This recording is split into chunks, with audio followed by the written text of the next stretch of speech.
Assalamu alaikum wa rahmatullahi wa barakatuh. Okay, mashallah. The way I understand it and my initial kind of prejudgments, my prejudice, is that you guys are here because you are either high achievers or you desperately want to become high achievers, and you're here because you want to do everything you can to achieve your goals. Is that fair to say? Yeah? The first thing I want you to do is, throughout this talk, this is not going to be a talk where I stand here and I just deliver stuff to you. I'm going to need you to kind of interact with me. I'm also going to need for you guys to kind of give me some answers and stuff like that, okay? I need all the support I can get, and you guys are going to help me by making sure that you play full out, because that is my only rule.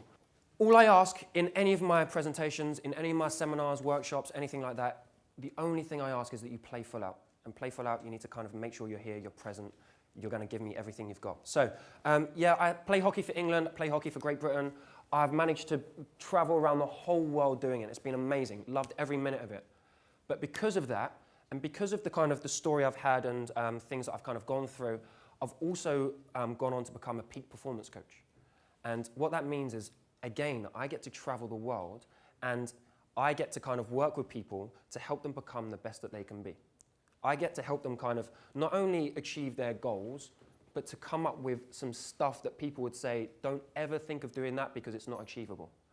I not only help them understand that it is achievable, but I actually help them get it. That is what I get to travel the world doing, and I love it even more than my hockey. But the hockey has helped me do it, so I love that just as much now. I've kind of managed to kind of travel the world. Yep.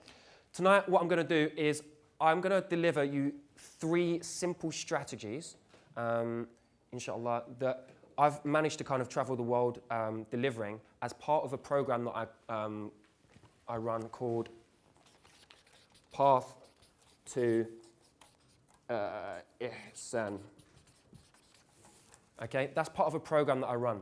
And these 3 strategies, inshallah, will give you everything you need to kind of make sure that you get focused on what it is you want to achieve.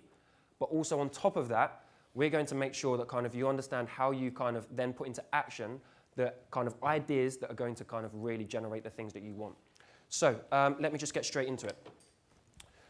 The first strategy, number 1, first strategy is all about how I got to my dream of playing for Great Britain. That strategy started when I was 11 years old. When I was 11 years old. I grew up in Islington. I was born in Hackney. I grew up in a council estate. My dad had left my mum before I was born. We only had benefits, so we grew up on benefits. I went to a state school, which was moments away from where I lived. There were young people in my school who used to carry in packets of Coke with them, not drinking Coke, other kind of Coke. And they used to take that during the breaks, lunch, after school. I lived in a place that was between 2 gangs. My school also was in between those 2 gangs. Half my friends were in one gang, half my friends were in the other gang. Everything, all of my biography says that I should have been like every other person that went through my school. But I didn't. And it comes from a choice. And that moment came when I was 11 years old, well, just before I turned 11, Arsenal Football Club came into my primary school. And I thought, wow, this is my moment. Arsene Wenger's going to kind of be there, and he's going to take me, and I'm going to become the next Dennis Bergkamp, and I'm going to hit the stardom, and I'm going to be amazing. But what actually happened was when they came to the school, they brought hockey sticks with them. And I remember kind of running down the stairs into my school playground, and I looked, and I saw hockey sticks, and I was like, all right, I don't even know what that is. Where are the footballs? And it was at that moment I had a choice. One was to kind of just do what most people do when they get shown something that they're really not interested in, and that's to act not interested. Or the other choice is to kind of see what they've got to offer and just go along with it. And they made that session so fun, so exciting, that I fell in love with the game instantly. Loved it. And I ended up going to 8 sessions in 6 days. 8 sessions in 6 days. And that was every single week from the age of 11 to the age of 14. 8 sessions in 6 days. What that did for me was that took me away from all of those negative role models that I had. All of my friends, all of the people in my class, the people in my council estate, everyone none of those people had an impact on me because I had these new role models. I had this new thing that I kind of wanted in my life. The thing is, if you just kind of have that one session, that's not really likely to kind of boost your kind of desire to achieve it. So what happened was, at the age of 11, so a few months after learning to play hockey, I was invited to play for Islington in the London Mini Youth Games at Crystal Palace. And some of you may never have heard of what this event is, and that's fine. But I was there, I met my team, the whole kind of sports team, at Sobel Sports Centre, just behind Holloway. And we were given our purple T-shirts with Islington 19, I'm not going to tell you, 19-something, written on it. And basically, we wore this T-shirt. We travelled down to Crystal Palace in a coach together. And it was amazing. There was a huge, great team spirit. And we got there, and we won the tournament. It's the first time hockey had won that tournament. What did that do for me? I had this gold medal around my neck. And I kind of kept it there for 4 weeks. You laugh. I'm serious. 4 weeks. That was while I was sleeping. That's while I was at school. That is while I was playing hockey. I used to tuck it into my T-shirt. The only time I took it off was when my mum made me when I was bathing. Apart from that, I had it with me. Until one day I was sitting there in front of the TV. I'm just watching. And this tournament comes on.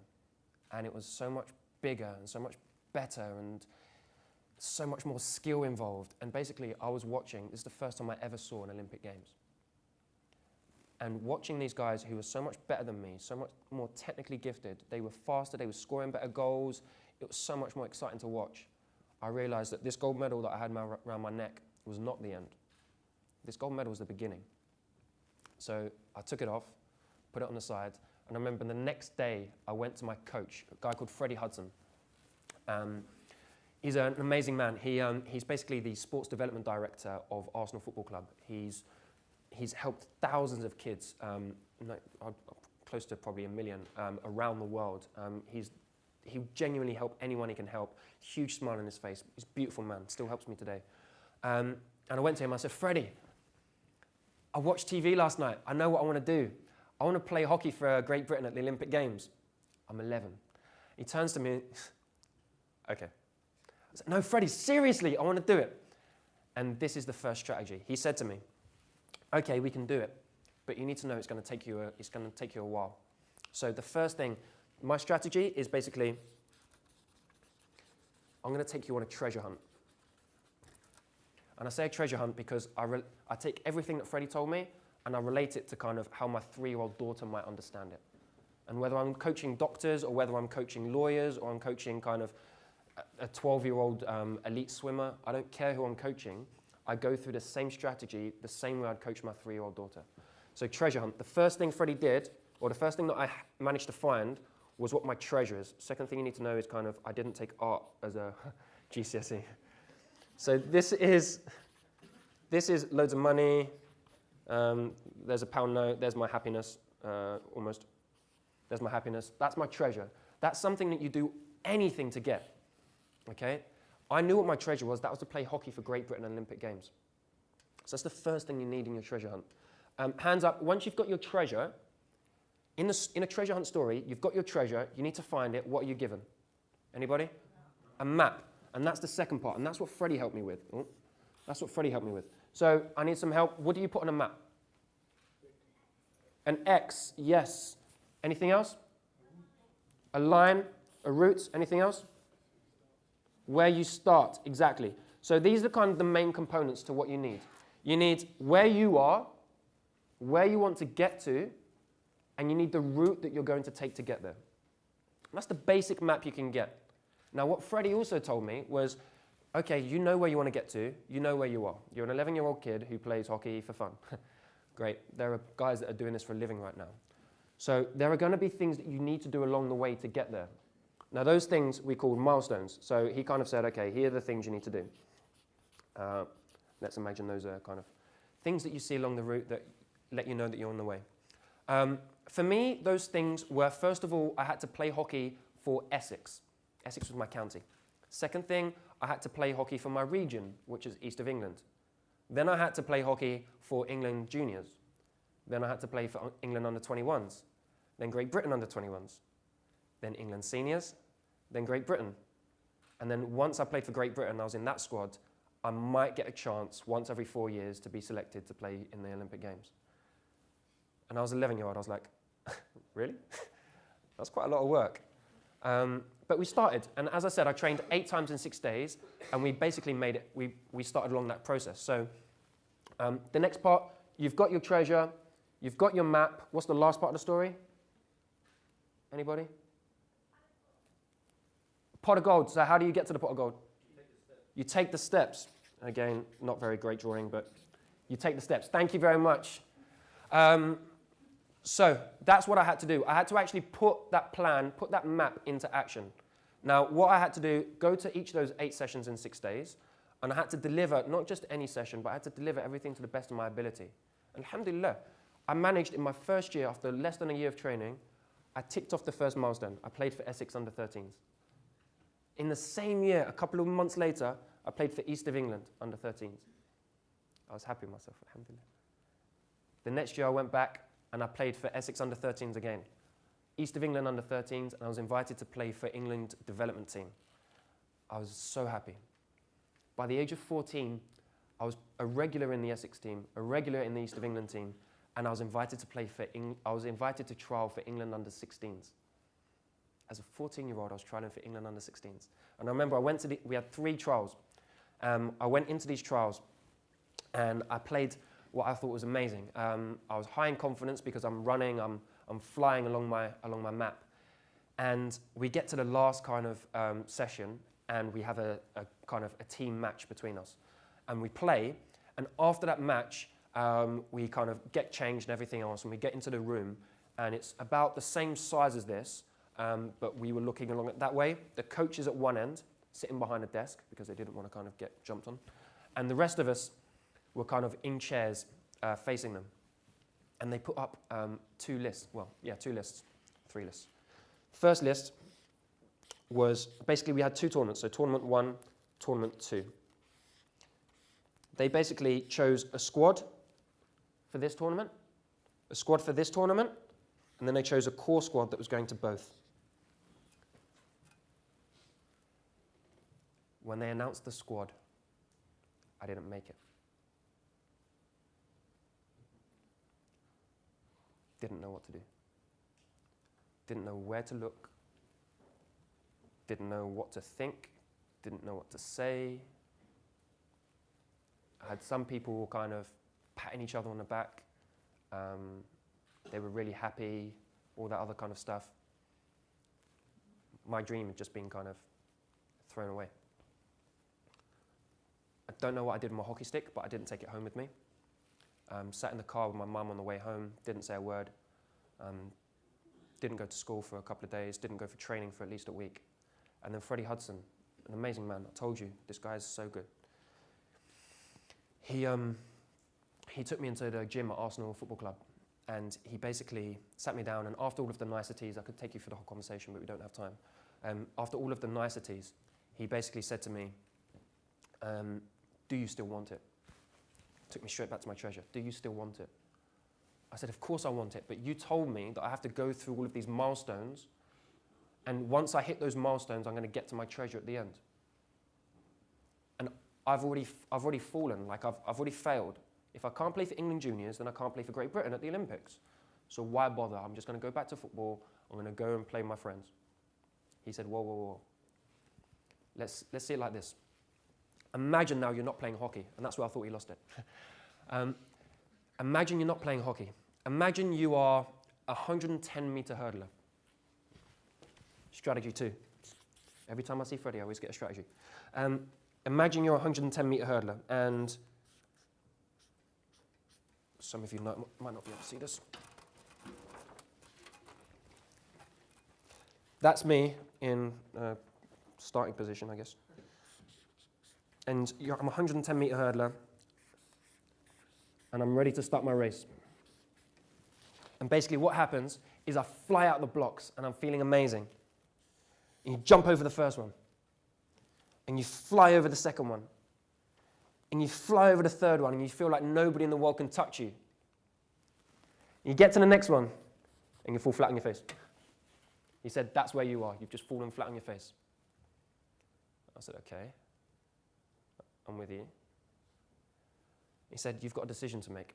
Either you keep laying there and you watch everyone else run past you, and when they run past you, they're going to finish your race. Or you can get up and you can find a way to get over the hurdle, around the hurdle, through the hurdle. You can pick up the hurdle and throw it away. I don't care. Just get past the hurdle. And once you get past that hurdle, you can finish your race. I was like, I like that.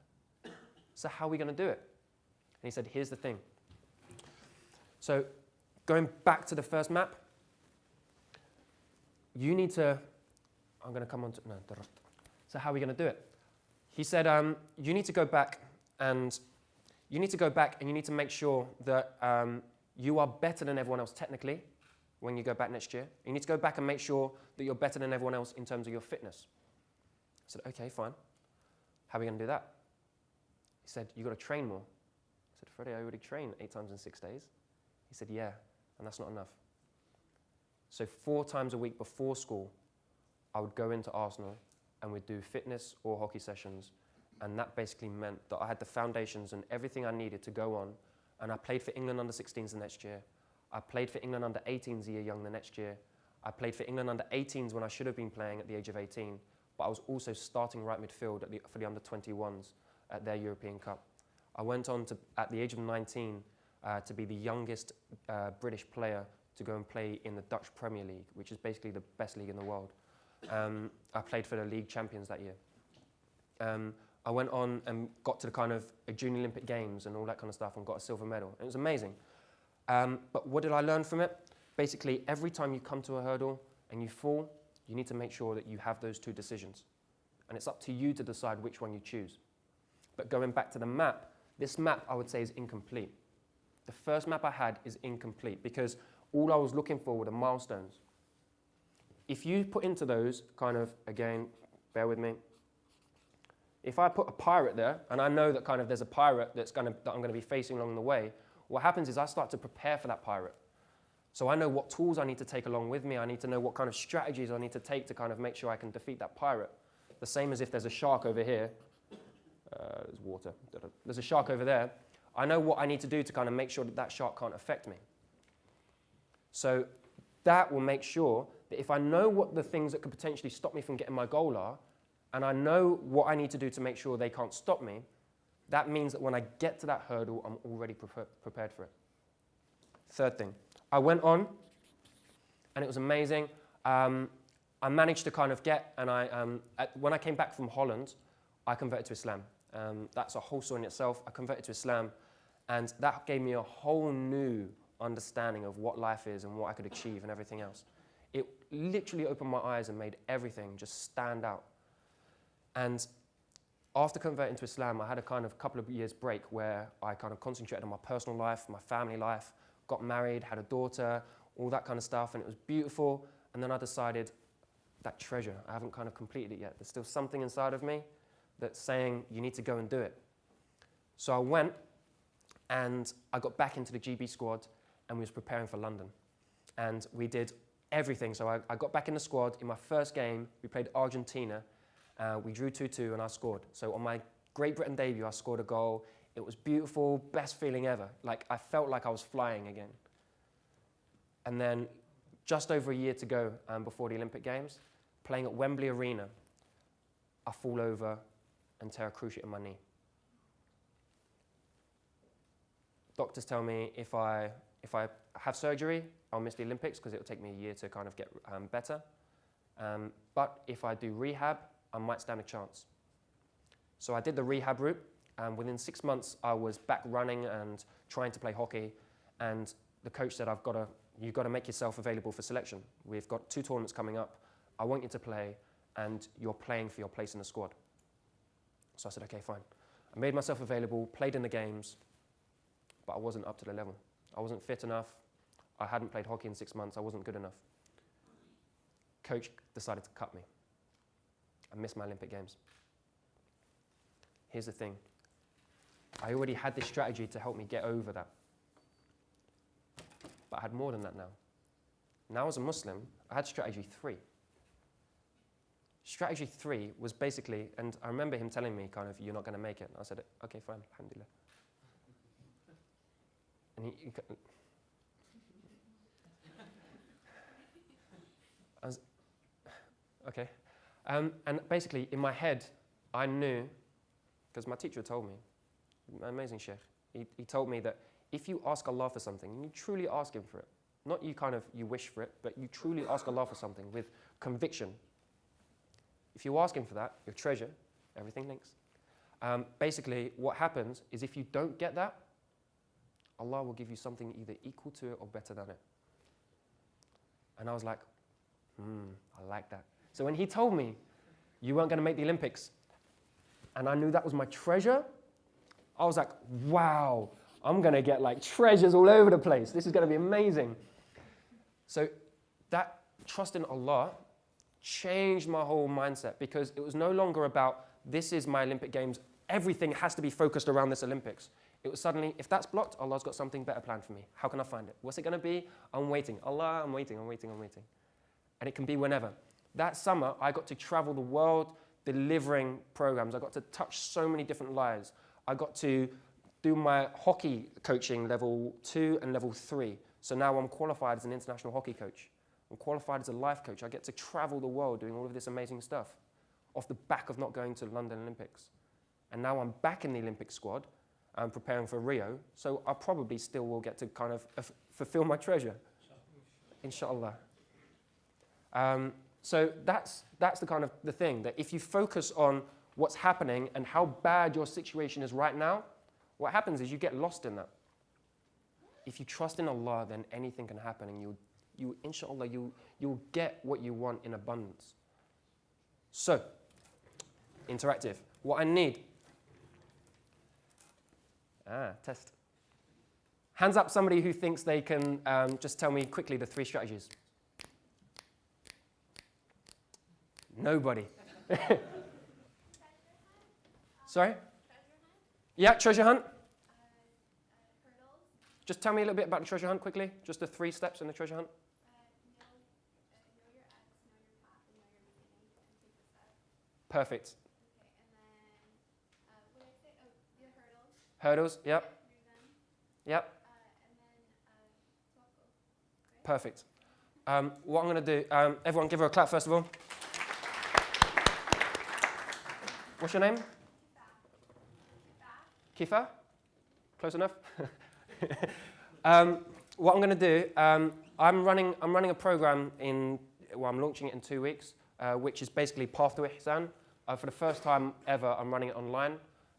It's £150 to register. You've got it for free. Thank you very much.